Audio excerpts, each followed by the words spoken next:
Hello ladies and gentlemen, today we are going to introduce chapter 4.2 of the issue Living in a Diverse Society. So, what is diversity? We will be covering now in part 2 another 2 factors. So, today we're going to focus on what is diversity. And if you haven't watched the previous video, please go ahead and watch it first. This is part 2. We'll be exploring religion and socio-economic status. What is religion? Religion is an organized collection of attitudes, beliefs, practices, worldviews, and often worship of a single or multiple gods. Religion that individual belief may be determined by choice or basically since you're young. So many religions have a story or account of events that actually give meaning to life or explain the origin of story. For example, in the case of Judaism, Judaism has a close relationship with one group of people, and they are namely Jews. They are the ethno-religious group originating from Israelites in the Middle East. The Jewish ethnicity, nationalhood, and religion are strongly interrelated and correlated to each other, and Judaism is the traditional faith of Jewish nation, namely Israel. Their ethnic identity are often combined with their ancestral heritage and religious affiliation. And Hebrew is the language of worship. As you can see, if you can read it, most probably you have studied Hebrew before. And one of their religious celebration is called Hanukkah, and their place of worship is called a synagogue. Most religions actually embody a set of shared core beliefs and practices, and the believers actually keep to these beliefs and practices regardless of nationality and ethnicity. So in this case, it could be religions such as Christianity, where we could have multiple nationality and multiple ethnicity believing in Christianity. And these beliefs and practices will then shape the way we interact with others and the choice we make and our thinking. And religions thus play an important role in shaping our identity because they influence our way of life in many ways. And the main religion in Singapore, they promote the attitudes of compassion, sensitivity in believers' interaction with others, and helping others. And the values such as respect, integrity, and one conduct are actually very common in these religions. So, such as Buddhism's teaching of Buddhism actually promote peace and harmony. They do not really tolerate violent behavior, and they would ask that you appreciate all living creatures in a interdependent world. As for Christianity, Jesus taught those that trust and follow him to love God and their fellow human beings as themselves. As for Hinduism, Hindus they actually believe in avoiding causing or desiring harm to another living being, be it physical, mental, or emotional. In the idea of Islam, they actually place an emphasis for Muslims to uphold the spirit of justice, brotherhood, love, and purity of character. And Sikhism, in God's word, Shabbat, so to teach the core values such as humility, truthful conduct, sharing of honest earning with fellow beings, and while showing love and compassion to everyone. And last but not least, we have Taoists. Taoists is often confused with Buddhism, but they really are a separate entity. So Taoists follow the fundamental values of compassion, frugality, humility, and strive to build a harmonious and peaceful relationship between man and nature.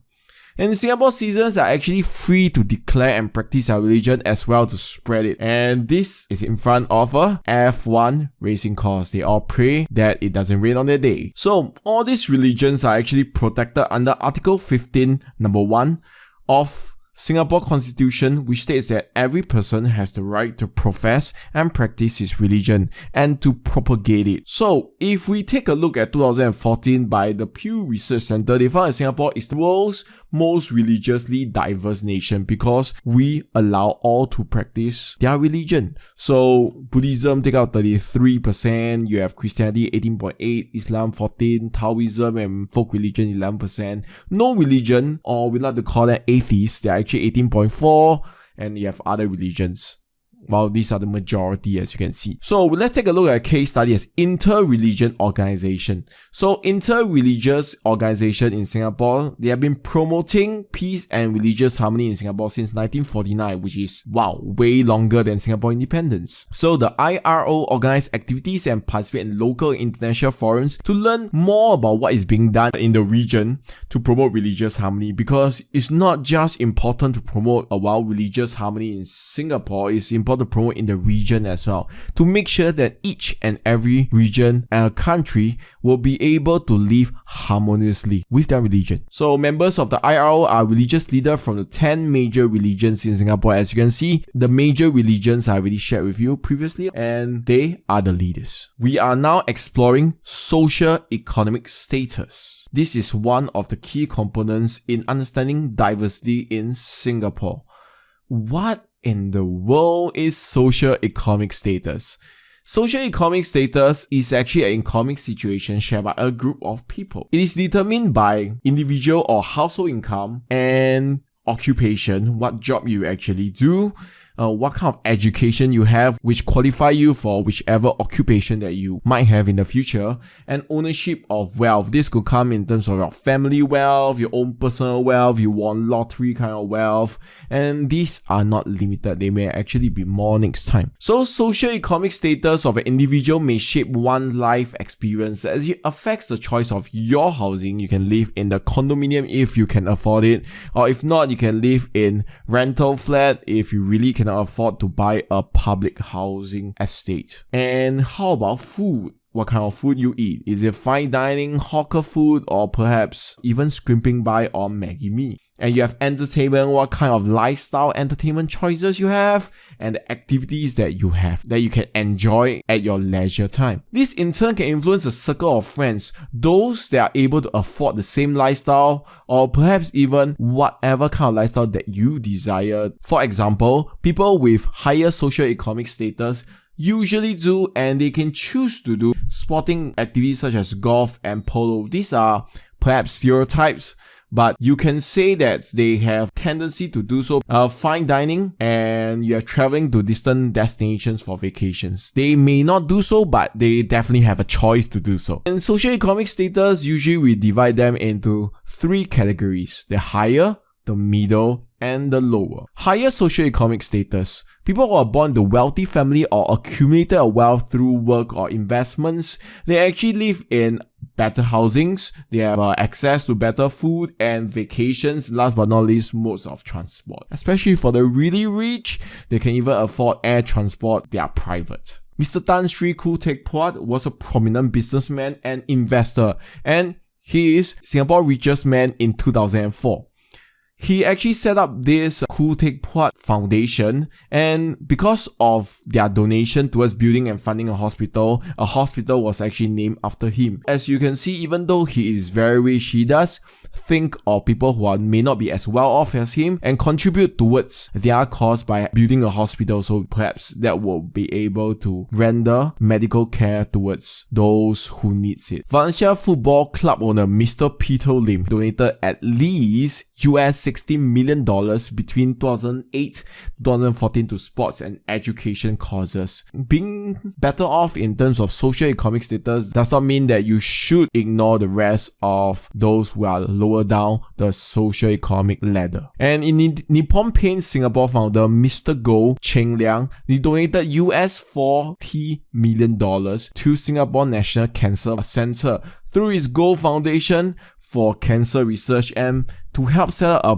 proton beam treatment facilities. And this will greatly help those who actually require such treatment. And he also previously donated $10 million to a center, assisted in education initiative and other medical projects. So it is not really just about being rich yourself, and when you are rich yourself, you actually use your wealth to help others who may not be as well off as you. Let's talk about middle is socio-economic status. There are people who are actually involved in jobs performed in office, often known as white-collar workers, and the common term that is used to categorize job in this category is called PMET. They are the professionals, managers, executives, and technicians.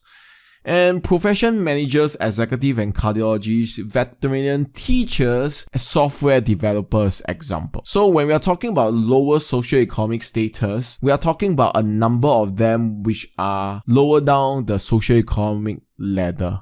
They usually do not possess much wealth and at times may not have the financial means to fully support themselves. They actually need help from other segments of the population and the government as well. Many such workers, they are often referred as blue-collar workers. They take out jobs which usually require manual labors or jobs and do not require much skills. This is actually quite subjective, and the most important thing to take note is that their job usually do not provide them with enough monetary means to support themselves, which places them at such a lower end of the socioeconomic ladder. So those who are unemployed, homeless, or receive financial assistance from the government as a result of their financial situation. There may be those who are forced into such circumstances because of their family background or because of certain special circumstances. They actually fall down into this category as well. When we understand the three different categories, we need to understand this concept of social mobility. Social mobility essentially refers to a change of a person's socioeconomic status over time. And through hard work, an individual can move from middle SES up to a higher SES, from the lower to a higher income level. And with a higher socioeconomic status, can actually experience a drop as well. So what is income inequality? Income inequality refers to a number of factors. Income inequality refers to the income gaps between the higher and the lower socio-economic groups widening over time. One way to measure that, they call it the Gini coefficient. Gini coefficient measures how income is distributed in a country. Countries with an unequal distribution of income means the rich are very rich and the poor are really poor. That means that their gap is really wide.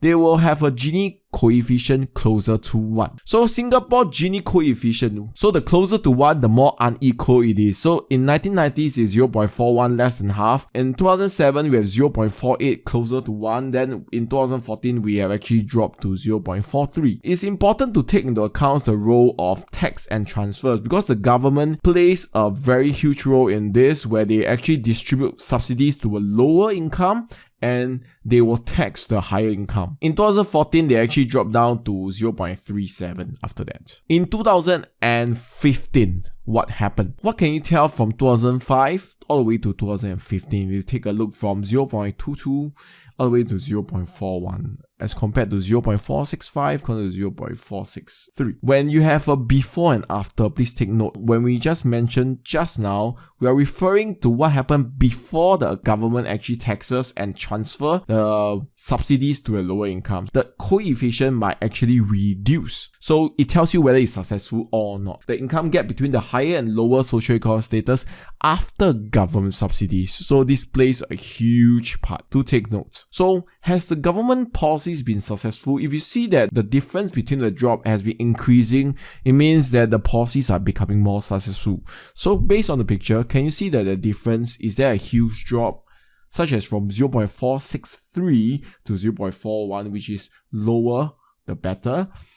Or you from 0.465 all the way to 0.422 when the drop is only 0.04-ish. As the government put into place such policies, they will affect the distribution as well. So let's take a look at the median monthly household income from work. When the median, we're talking about the middle household of the entire nation. So over the years from 2010 to 2015, we are seeing an increase of the medium, not the mean. Mean is like the average, medium is like the 50th percentile. So we are looking at, it actually rose by 20.4% accumulative, or it can 3.8% per annum. Means every year they're increasing by 3.8% from 2010 to 2015. And what does it tell you about socioeconomic status in Singapore in terms of Singapore earnings? As people get more and more income, it means that they will have more money to spend into the different choices of housing, food, lifestyle, entertainment choices. And does it get better or does it get worse? Think about this situation. $9,318 is the amount resident households staying in HDB 1 or 2 room flat receive per household member on average from government schemes in 2015. So that is quite a lot of money, but it may not be enough compared to the standard of living. So do take note, you do have to compare to a standard of living how much you actually spend compared to how much of subsidies you actually receive. So this is double the transfer received by resident household in other types such as 3-room, 4-room or even 5-room flats. The budget talk actually introduces schemes to help the different groups of people. When budget talk comes around, people are very interested because that's where government introduce packages to help transfer and subsidize people who are lower down the socio-economic ladder. They actually introduced Pioneer Generation package targeted at the Pioneer Generation. GST voucher to offset the increase of standard of living. You have the first step grant given to, parents who are having their baby. Pioneer Generation Package. Pioneer Generation Package was introduced to honor and thank Singapore pioneers, people who have worked hard and dedicated lives to help build up Singapore, such as MediShield Life. Previously, MediShield was not for life. It depends on how much you actually top out. That means it comes from you. MediShield Life decides that it gives you lifetime coverage with special premium subsidies and MediSave top-ups. So they will pay less premium for MediShield Life than MediShield. MediShield is like an insurance policy. But with MediShield Life, they'll pay less premium, but they may need to pay for life. But that will mean also that you'll be covered for life should any diseases strike or handicaps happens. Disability assistance, they'll cash of 1,200 a year for those with moderate or severe functional disability under the Pioneer Generation Disability Assistance Scheme. Means that they give you 1,200 a year to tie them over because they may not be able to help themselves. Besides that, they have outpatient care. Pioneers will receive additional subsidies on top of existing subsidized service and medication at polyclinics, especially outpatient clinics. They can enjoy subsidies using their CHAS, or I like to call it CHAS card. So MediSave top up. Besides that, government actually top up money into their MediSave account, which is like a saving account for medical expenses. They give them top up annually, for the rest of their life. GST voucher, very important because it affects not just Pioneer Generation but the entire Singapore population, namely the Singapore citizens. In 2016 budget, the government actually announced that eligible Singaporeans will receive up to 300 a year for 2016. And on top of that, they're offering a $200 one-time GST voucher in terms of cash payment in 2016 to help the lower income group. So this is important because expenses do go up from year to year, and these GST vouchers even though they are one-time, they do help to offset some of the costs. These are actually the GST payment given in 2016. They are given quite a bit based on your household income. So 500 if your annual value of your house is up to 13,000. First step grant. What is first step grant? First step grant comes in terms of your child development account.